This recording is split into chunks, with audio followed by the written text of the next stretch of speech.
Are you ready? Live from the Metal Mayhem Studios in Rochester, New York. We are go.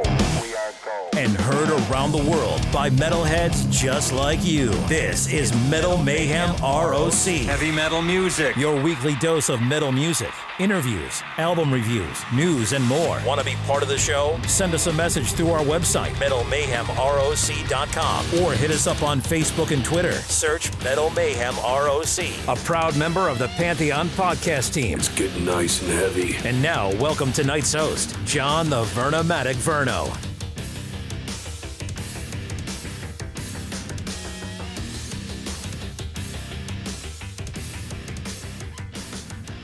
In our attempt to expose our audience to the up-and-comers, the established bands, and everyone in between, we have a friend from our sister country, Canada. Goes by the name of Michael J. Miller. His band is MJM, and he's got a long, fun career. Michael, welcome to Metal Mayhem ROC. Oh, I'm happy to be here for some mayhem. Let's make it happen. There you go. So... Canada. We love Canada. We've got a lot of friends up there. We're here in Rochester. You're in Toronto. It's a crow's flight, maybe 40 miles around the lake. It's about 3 hours. So, quickly, let's get myself and the listeners up to speed on your brand, your history, and what's going on with MJM in 2023. Well, we're just getting ready to release a new single right now. It's called Live It Up, and it'll be released on Spotify in the next few weeks. And then that'll be part of our new album that we're working on as well. The last album we released was MJM 4, which is pretty heavy. It's getting a lot of YouTube attention. And geez, my history goes way back. Well, let's get there. When did it start? Again, you're Canadian, correct? You just don't live in Canada. Born and raised. Yeah, born and raised in the snowy winters of Canada, for sure. Of course, you get a lot of snow there in upper New York, too. But yeah, I guess my serious recording career started with my first act called Rapid Tears. And we were right at the brink of... the heavy metal scene when it first started. Actually, we're noted in a number of books for being one of the main inspiring acts. There was us and Anvil at the same time. We were kind of on the top of the ladder there for Toronto, and then a lot of other metal bands started kind of following what we were doing. But we broke a lot of ice for a lot of other bands. And Rapid Tears put out a couple albums, and had a few songs do okay on the radio, and the television stations were at our concerts recording them and airing them. There used to be a show from Toronto called The New Music. That's before Much Music. And it was produced by City TV of Toronto, and of course it was actually syndicated across the country on the New Music show that would feature different things happening in Canada, varieties of rock, from the Bare Naked Ladies to the Plasmatics to us, right? Yeah. And so that television exposure was pretty cool for us too. And that went on for a while, Rapid Tears, until some internal problems happened and the band disbanded. And the singer's over in Sweden. That's one of the main reasons. But I'm actually working on some new songs with him too for another Rapid Tears album, believe it or not. Now, what is the time frame with Rapid Tears? Because before we went to air, I shared with you that I spent a year in Toronto in 1986. I was going to school up there, so I'm familiar with some of the Anvil I was into. Kraken was a local band. Coney Hatch, Exciter. Lee Aaron, she was up there. Then you get the April Wines and the Coney Hatches. What period was Rapid Tears? Well, that's very interesting you mentioned those bands, because we were all about the same time, or they came along, around our time. We actually did a few shows with Exciter. Exciter are from Ottawa, right? Yeah. Which is a little north of here. But that's some of the stuff that was televised. And Yeah, Kraken, I remember they were an opening band for Anvil quite often. Yeah. I went to school with Sal from Kraken. Oh, really? Yeah, I went to school, recording art school, and Wow. yeah, and again, this was 1986. This was a long time ago, but Yeah. yeah. I've So done some the web, that's the why, web. yeah, the web. So Totally. It is a web for sure. I've done some shows with those guys too, traveling to Quebec and whatever as well with Kraken, right? yeah, so the Toronto scene, Gasworks, Yeah. the concert hall, the Massey Hall. The concert hall is where we were televised. And then Larry's Hideaway, you probably remember that as well, right? I think that's starting to Oh rattle the God, yeah. memory a little bit. Oh, for sure. It was a dive, but it was the place for metal, right? Saw Yeah. Merciful Fate there, actually. Oh, the Oath or Uh, Melissa. Merciful Fate. I'm not sure what album they were doing, but it was their first time in Toronto.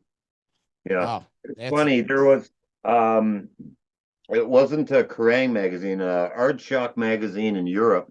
They had the top 100 metal bands in Europe in underground metal. Merciful Fate was number one, and Rapid Tears was number two really out of that 100. that Yeah. that's awesome, man. It's no disrespect, but it doesn't even ring a bell. It's then again 40 years ago. So I Yeah. I have some heavy metal homework to do. So I'll dig Well, up some of this. if you were here in '86, that's when things were kind of fizzling out for us. You may have went to the bar called Rock and Roll Heaven. Remember that Oh one? yeah, yeah, rock and roll Yeah. heaven. So I think the last time we played there was probably about 85 or 86, right? And I moved there September of 86. So Yeah. in the fall of 86, my, I lived right on the building. My apartment building was called the Maples, which was on the same building as Maple Leaf Gardens. The Maples on Carlton. It's right beside the gardens. Yes, Yeah, yes. it's funny. The bass player in Rapid Tears was dating a chick that lived there too. Well, The Maples. I was on the 17th floor. Oh And yeah, that's wild. I've been there. I know that building, and actually, there's a bar at the bottom or just beside it that most people would go and drink beer before they get loaded before they go to the concert, right? yeah, so the Maple Leaf Gardens, David Lee Roth, in that spring we saw a couple Iron Maiden shows, Yeah, Metallica and Metal Church, fifth show with right. Jason Newsted in December of 86. We saw Slayer at the concert hall. Now this was a fun thing because the Raining Blood came out in Canada like a week before US. And Really, all my buddies, and we saw them right at the beginning. that's So great. yeah. So in any case, so Rapid Tears go through their own version of LSD disease with the singer. Yeah, lead singer's disease. You got it. Actually, one of the new songs that are coming out that we're doing is called LSD, It's but just it stands for Lucifer Says Death. oh, you froze up. We can't have What does it stand for? Lucifer Says Death. Okay. Okay. All right. Instead of lead singer's disease. Yeah. All Because he's right. got to sing it. Yeah, right. So you put that to bed, and now what happens? Okay, then after that, we tried looking for a new singer to replace, but as you know, when singers are like a big part of the Yeah. image of the group and the sound, it was we just couldn't find anybody to replace them. So then I had to reform the group, and I kept some of the members and then got some new members. And I put a new recording act together, and I called the band Adrenalin, and we got a German record deal. It's a great sounding album. The album's called Adrenalin Dedicated, and it's funny. The German record deal did good for us over in Europe and Asia and whatever. It sold in a lot of countries, but we never got a North American deal, which was really screwed up. So it kind of we fell short of the marker with that act, even though it was a great album. No American deal. Well, wasn't there a problem, even though you're, 45 minutes, an hour from America, getting an American deal versus a Canadian deal? And I think I remember Lips. We interviewed Lips a few times, and he shared Lips from Anvil. He shared Yeah. some Yep. stories that it's really hard, American deals versus Canadian deals. It's like, was there an issue with all that? Yeah, there certainly was, because American labels, they want, since the country has 10 times the population, they want to see 10 times the numbers of followers, and just everything has to be built up Michael Jackson size before they really care about it.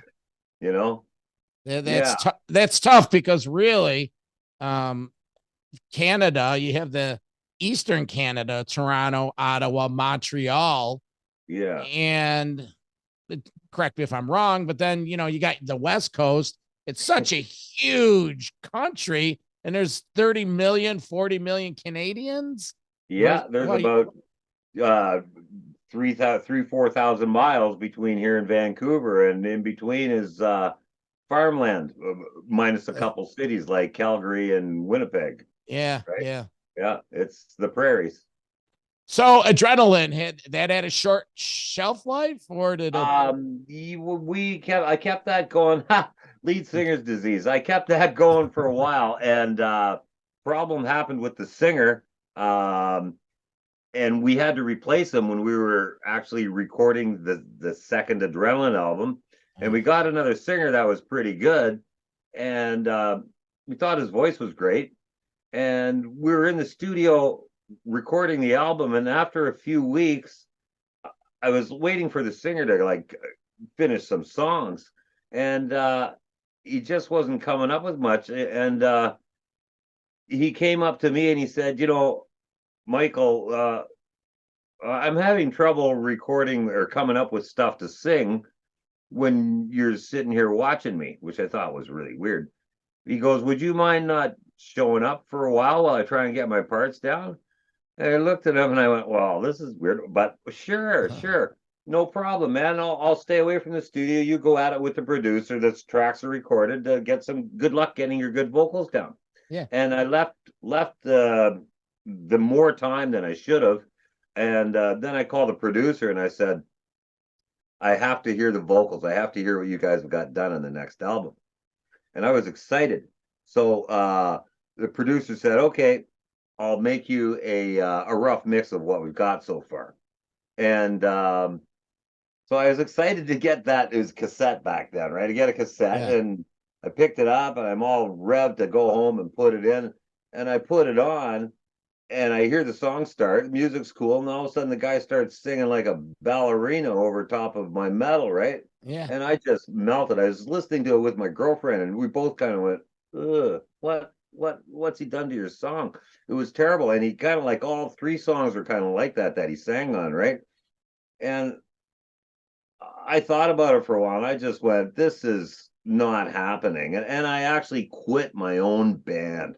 I said, look, guys, I'm going solo. That's it. I'm not going to count on another lead singer again, right? I have a question. What happened from the first album to the second album where he lost his chops and his way with the band? Well, see, we're talking about a second Adrenalin singer here. The first one, I hate to say, the guy drove the band nuts, to tell you the truth. Okay. And he had to be replaced. So we did get another good singer, but it's the second singer where okay. I get it. I missed that part. So the second Adrenalin, you're going on a second singer, and then he couldn't sing. He had, performance anxiety in front of you. So you let him have his way, and then you listen to it, and it's like, Yep. So yeah, more time spent, wasted days and nights.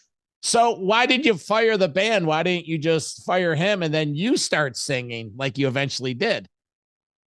Well, that's the thing is the easiest way to put it, to like the rest of the guys in the band were all my friends, right? Mhm. And I said to them, "That's it, I quit." And frankly, I'm going solo. And frankly, I did use the other members Yeah. Okay. to do my first solo album. But that's when I changed the name, and it was just easier to put it to the singer like I quit. And he thought he'd try and monopolize things and get the other band members to carry on my record deal and with my producer in the studio where I had the whole thing happening, right? And the guy was just too much, right? Yeah.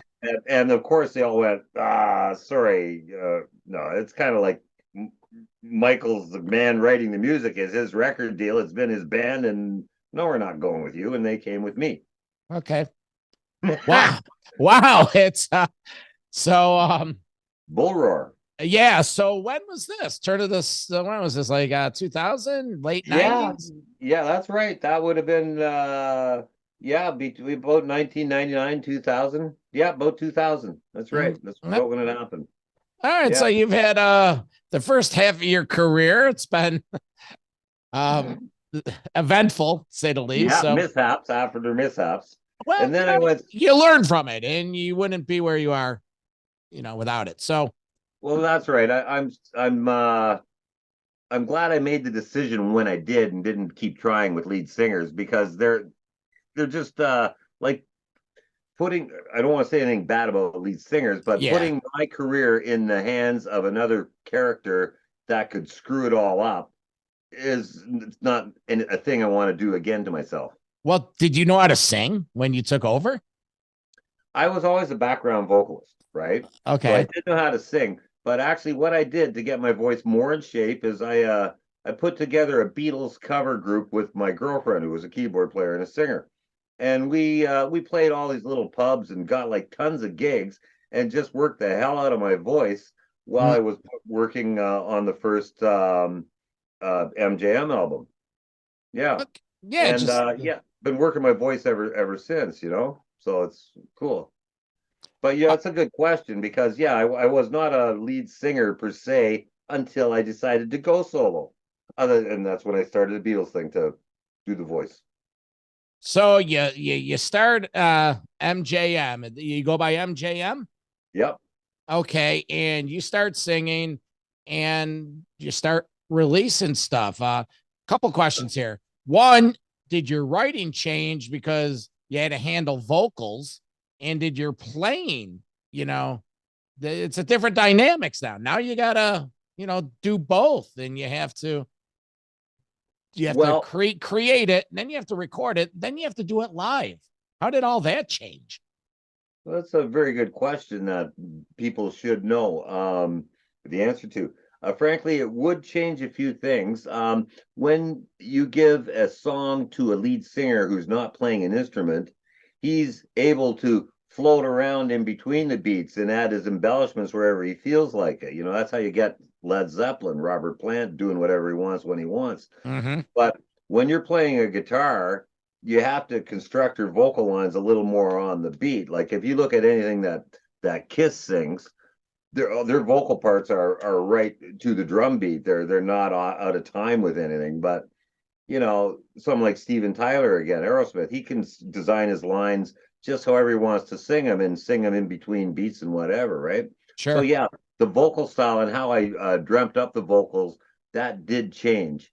And then as far as the sound goes, I kept it as a one guitar band because I have a pretty significant guitar sound, and it just made it easier to keep the members intact with a good drummer and bass player. And now I have a chick who does our background vocals. She does all the high notes, so we have great harmonies as well. Her name is Stephanie Dudas. Okay. Okay. Yeah. So that filled in that high range part stuff, right? The really highs. Michael, I side with you, but I don't even know if you're allowed to say chick anymore. It's just a So many joke. things we're not allowed to do, but I guess I do them anyways. I live my life like it's 1988. Fuck it. So, Well, man, um, I'm not into a lot of the movements. Like I still like chicks, if you don't mind. yeah, chick Yeah. style,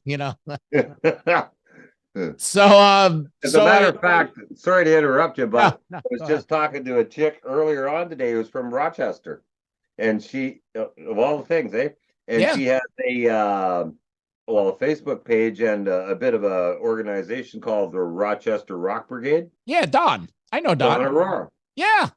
All right. Well, Yeah. I was texting her earlier today about some shows in Rochester. Are you coming here to play, or are you coming Well, here to? I'd like to, and so she's going to check things out for me and see what's happening. I'll reach out to her because last fall we brought Raven in Riot City, our Riot Act to town. Okay. Metal Mayhem ROC. We promoted it. We brought him in. It was a showcase show that Metal Mayhem ROC put the money up and brought him in. And there's a couple cool venues here. Nice 500 cap rooms that, I'll reach out to her. Maybe help her with something. If anything does materialize, you could count on us. Count on us to help in any way we can. Well, I'd appreciate that for sure. Yeah, say personally hi to her for me when you do talk to her. I will. Yeah. So, 3-piece band, you said? Well, 4-piece because we have the chick background female singer. Vocalist. Yeah. Female background vocalist. Has it? So it started as a 3-piece, and then yeah. We actually do use some keyboard tracks, background tracks for keyboards, just to fill in some stuff when I'm doing leads. If you were to describe your music, how would you describe it? What would you compare it to? Is it throwback, Hendrix style? Is it like the Rods from Central New York, like a power-driven power metal? What would it be like? Well, geez, it's MJM. We're our own style, right? Okay. I don't really consider it a throwback. I kind of am writing the way I always have. I'm not trying to compete with any of the new styles that are coming out right now. Thank God. I think my sound is more solid and heavy. It's more bone crunching, and I'm not really about to change the way I write because I dig my guitar sound and the stuff that I do write. You can't. I mean, you can't change. You can evolve, but it's in the DNA. Are you familiar with guitarists? Maybe Michael Impallatari? I don't know him personally, but yeah, I've heard the name. Okay, well, he's I use this term loosely with a positive spin, like a shredder. He's one of the shredders. Would you consider yourself a shredder? Or I get called shredder everywhere, so you can call me one too. Okay. Have you listened to our instrumental album? No, I was watching some of the videos. I was in what instrumental? The just the MJM instrumental? That's a compilation album that's made compiled of all the instrumentals that were on our different albums, and there's actually one instrumental that was on the Adrenalin album that is on there that one's called Resurrection. Yeah. Let me grab one just so everyone can see. Yeah, it's hey, it's just like my shirt. It's okay. Oh, yeah. So so how many have you released? We have Valley of the Kings, MJM 4 just came out. Yeah, it's a re-release. We released that right at the beginning of the pandemic. Can you believe that? It was such another rotten break. We put the album out and we had all sorts of magazines that were ready to write about us, and a lot of them got back and said, you know what, we're not going to publish anything until this pandemic is over. Newsstands are closed, people aren't going out of their house, and it really slowed things down. And even we had a record label shopping to the radio stations for us, one of our singles off the MJM4 album. And the response we kept getting back from the station was, we're not holding any meetings right now, reviewing any material. Half of our staff isn't even coming in. And Yeah, it was a real drag. And that's like all the radio stations across Canada. We got that response from like about 47 out of 52 of them. And the other five said, yeah, we're considering it. Yeah, no. Well, that sucks. That's like Yeah. so how do you so you go to do you try to re-release, or did the ship sail on that, or what do you do? Well, I kept pushing it on social media, and that's why my publicist said what we should do is what a number of bands are doing is just call it a re-release, because it's we'll call it a post-pandemic re-release. So its re-release date was 2022 instead of a couple years before. Some of we talked a lot of artists, and do you subscribe to this new way of promoting your product with just releasing one or two singles twice a year, just like these mini releases to get that bang out there? Or are you still subscribing to the full album, that older model? I love that question. But I've got to answer it honestly due to the way of the world. As we know, kids nowadays, when they hear a song, they have no clue what album it's from. They'll just pick this song and that song, and they don't know no history about the band or anything. And it has become a singles economy. Individuals are subscribing to one song at a time. And the way Spotify works, which is the number one streaming platform, is if you release a whole album on Spotify at once, you can only pitch one song to the curators. So if you release one song at a time, which we're actually going to be doing now with this next album, one song at a time, that way each song can be reviewed by the curators for getting on the editorial playlist. So yeah, we're gonna do it that way. But no, me myself, I like a real album. I'm an album guy, for sure. Oh, of course, but so am I. We go back to the artwork. You're reading the lyrics. You're consuming it, sequencing, all that shit's like.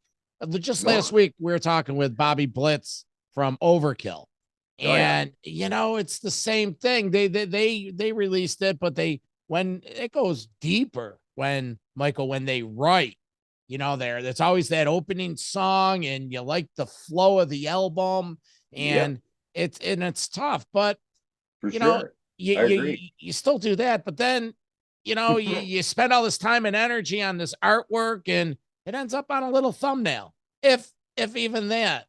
And your one song mixed in with 2,000 other ones on somebody's USB stick. No artwork, no album to look at. They have no clue what song, what year the song was released, or what were the other songs that were strung along with it to make that album.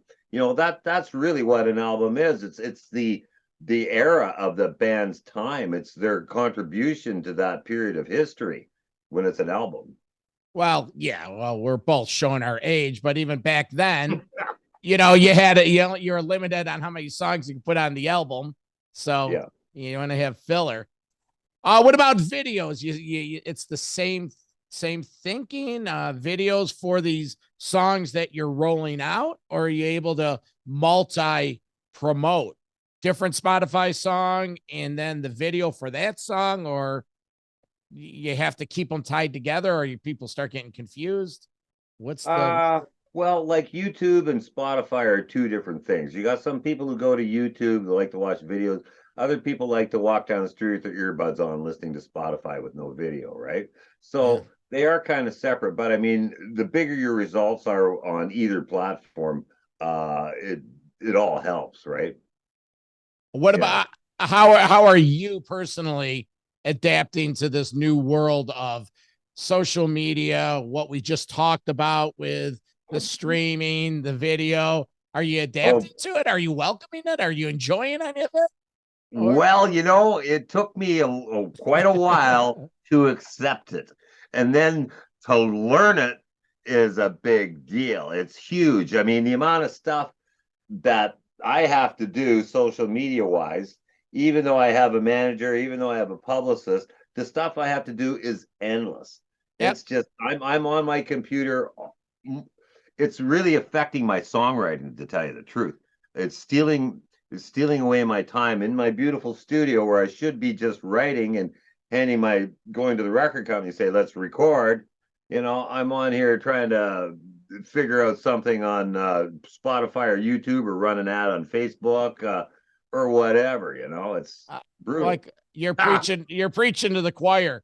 I worked in radio years ago, and I raised my family on a side business that I still run. We launched this platform about 5 years ago, and we've grown it to what we're doing now. We have a radio show. I do the same thing. I'm on these damn computers. We're doing this now. When this is done, this has to get edited. Art has to go with it. Different art for Instagram, different art for YouTube, different different platforms, and trying to figure this stuff out. And half the time you're sitting there actually trying to figure out how to do what you want to do, right?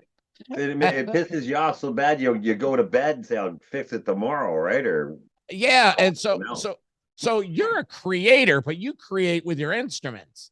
Yeah. And you're dicking around with this, and Torture. you know what?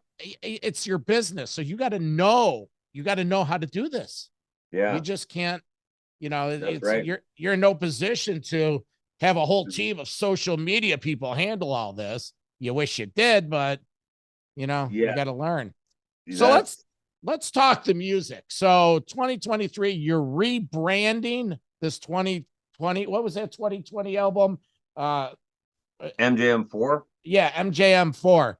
So is there new music coming out? What's going on? Yeah. There's a new single coming out for our next album.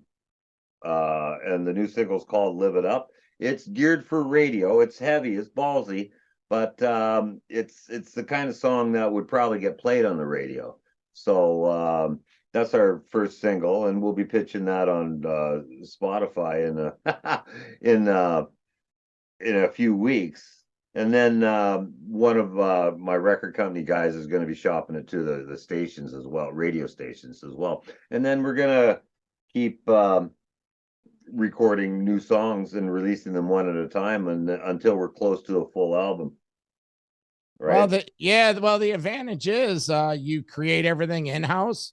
Do you do everything in your own studio? Well, actually, MJM 4 was recorded in this studio here, so it's pretty cool. But actually, I'm recording the new album at my producer's studio, because he's got some older vintage gear, which has a different tone to it. So analog? I write everything here, and then I go to his studio and I re-record it. What are you using? Like some old analog board? Is it? Oh yeah, he's got like Neve stuff and AMS and Universal Audio stuff. It's all, it's high-end vintage stuff, right? Well, I take your word for it, but that went right over my head. I just felt like when you were talking about, but it's all old cool stuff. The nice warm sound. Yeah. So it's all military grade circuitry. You know what I mean? Which is how albums like Dark Side of the Moon or Hard Day's Night, they're recorded on that stuff. Right? Yeah. And it's too bad they gotta. Yeah, but those things are supposed to be listened to nice big like Kenwood or Pioneer speakers, and instead they're getting played through little earbuds. And so hey, Michael, where can people get in touch with you? What are your socials? What would you like to promote in terms of your social connections? Well, I'd like everybody to visit our YouTube channel. If they key in Michael J. Miller Band, that's our channel. And then we're found on Spotify as MJM. And MJM ROCs is our brand. That if you type that in, you'll get our Twitter and Instagram page and Facebook page, all with that same name, right? Yeah, and I'll have all this in the show notes, direct links, because there is a little confusion when you start Googling, and for sure. So like some names work on one platform, and all of a sudden you go to another platform, it says you cannot use this. So you have to come up with a different name for that platform, right? Now you mentioned possible Rochester playing. Do you have any shows lined up? Is there anything in the the cooker? Any playing out? Have you played out? We're playing at the end of the month at one of the main rock clubs here in Toronto called the Rock Pile. Okay. And they get a lot of major acts like Yngwie Malmsteen or Ace Frehley plays there, Michael Schenker. The Choir Boys are coming there. We're playing there this June 30th of this month. Cool. Well, good luck with that. And thank you. Will we be playing anything new or just? Well, we actually did. We were working on I put all my eggs in the one basket again, but I was working on a southern U.S. tour, and the promoter that was putting it together was from Fort Myers. Talk about streaks of bad luck. And Fort Myers got hit with that hurricane that flattened the city, right? Yeah. And our first couple gigs were going to be in Fort Myers, and he was kind of going to build it from there. And the city got flattened, and everything just kind of fell apart. So there's no southern U.S. tour for us right now, and I've just got to start getting some more shows booked. And as far as crossing the border, like I know I was talking to Dawn Aurora with the Rochester Rock Brigade about getting some shows, but really when it comes to crossing the border, our visa cards, we have to have quite a good number of shows booked to get the working visas in there, right? Or else sneak across the border and play a couple gigs in Rochester and come back. Yeah, but, then you come back and they're like, "What are you doing with all this equipment? Did you buy it there?" Exactly. That's the problem. Yeah. All right. Well, the band MJM, Michael J. Miller. Thanks, man. You seem like a great dude. We, we may have crossed paths 40 years ago in Toronto. Maybe we did. We maybe chucked beers together or something, right? Some of those Bernard triple X's. Maybe down at the brass rail or something. So, yeah, you hang out there too, eh? Yeah, I know that place. Went there for lunch 3 days a week. Hey, I was a 19-year-old American when the U.S. dollar was worth, $1.70. For sure. That's back in the days of 10-cent beers. Yeah, it was great. So, all right, sir. Well, best of luck. And like I said, I'm sincere. Anything we could do, I'll reach out to Dawn and I'll send you a notification when this drops in the next couple of days. Thanks very much. And anything you need from me, just shoot me an email or pass it through Benjamin, and I'll make sure you get whatever you want as far as links go or whatever. That sounds good. Thanks, man. Great. Thanks very much for the interview. You're welcome. Take care. Bye. Pleasure meeting you. Thank you. Bye. Metal for Life. Thank you for listening to Metal Mayhem ROC. Check out our website at metalmayhemroc.com for information on podcasts, archives, links to all our live radio shows, and all sorts of info. Please like, follow, and share with everyone, even your non-metal friends. And always remember to keep it heavy.